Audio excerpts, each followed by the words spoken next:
Assalamualaikum warahmatullahi wabarakatuh. Apa kabar semua?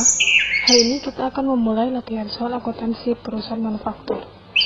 Masih membahas akuntansi perusahaan manufaktur dengan pembahasan yang berbeda. Latihan soal dari jurnal penyesuaian bahas hingga laporan keuangan.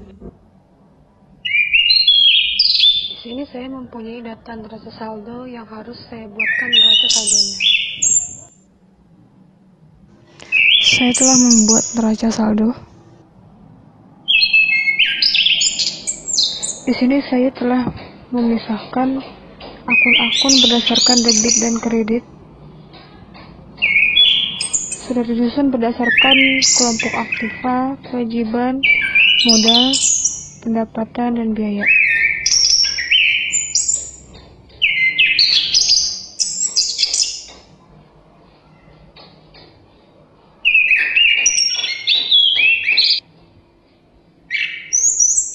Terdapat akun defisit yang merupakan rugi, tapi di sini disebutnya defisit.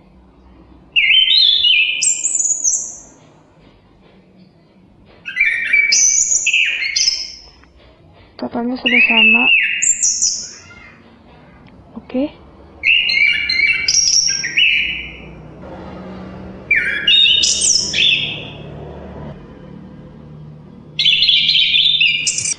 Informasi yang tersedia untuk melakukan penyesuaian adalah sebagai berikut.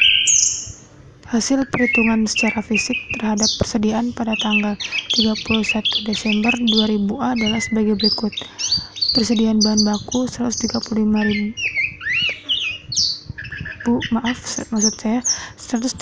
juta rupiah. Persediaan dalam proses 45 juta rupiah. Persediaan barang jadi 160 juta rupiah. Yang B, penyusutan aktiva terdiri dari penyusutan untuk bangunan 10 juta rupiah, pabrik 230 juta rupiah, kendaraan 12 juta rupiah, dan peralatan 10 juta rupiah. Biaya penyusutan ini dialokasikan ke biaya pabrik, beban penjualan, dan beban administrasi dan umum dengan perbandingan 5:2:3. Yang C, termasuk dalam pembayaran di muka adalah sewa gudang sebesar 20 juta rupiah untuk masa 2 tahun sejak 1 Januari 2000A. Yang D, biaya-biaya yang sudah terjadi tetapi belum dibayar adalah pabrikasi 15 juta rupiah, penjualan 7 juta rupiah, administrasi dan umum 4 juta rupiah. Diminta yang pertama, buatlah neraca lajur dan jurnal penyesuaian. Yang kedua, buatlah harga pokok produksi. Yang ketiga, buatlah harga pokok penjualan. Yang keempat, buatlah laporan laba rugi. Yang kelima, buatlah neraca.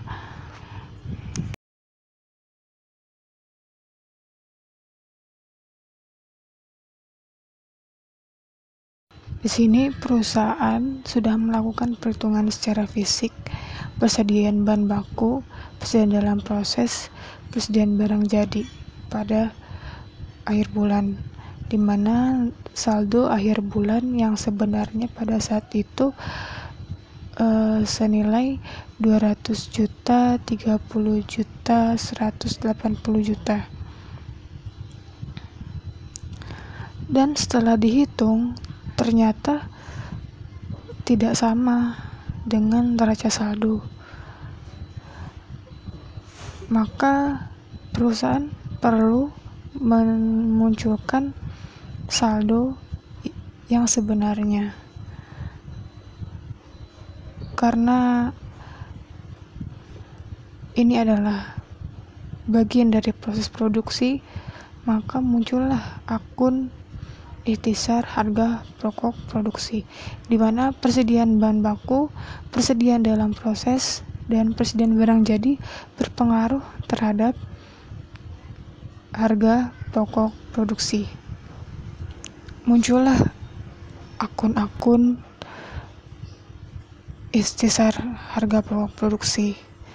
Kita harus mengeluarkan saldo yang tidak sebenarnya pada neraca saldo dengan mengkreditkan akun-akun tersebut.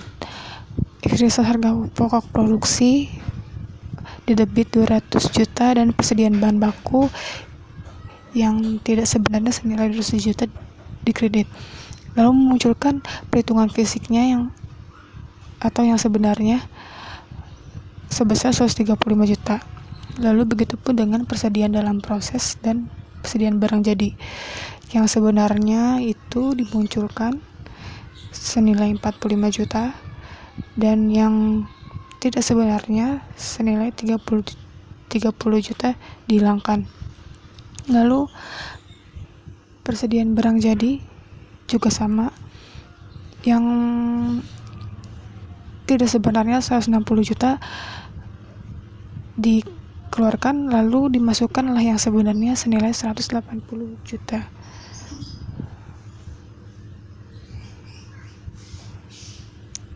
Atau akuntansi pingin cara mudah ya,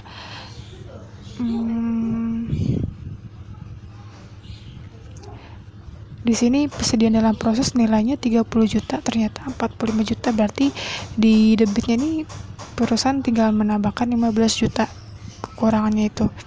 Terus seperti persediaan barang jadi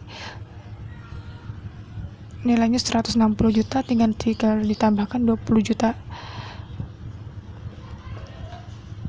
menjadi total 180 juta. Jadi tidak perlu menghapuskan saldo yang lama, tetapi akun-akun bukanya tetap yang telah diatur oleh akuntansi. Ikhtisar harga pokok produksi pada persediaan barang jadi pada ikhtisar harga pokok produksi.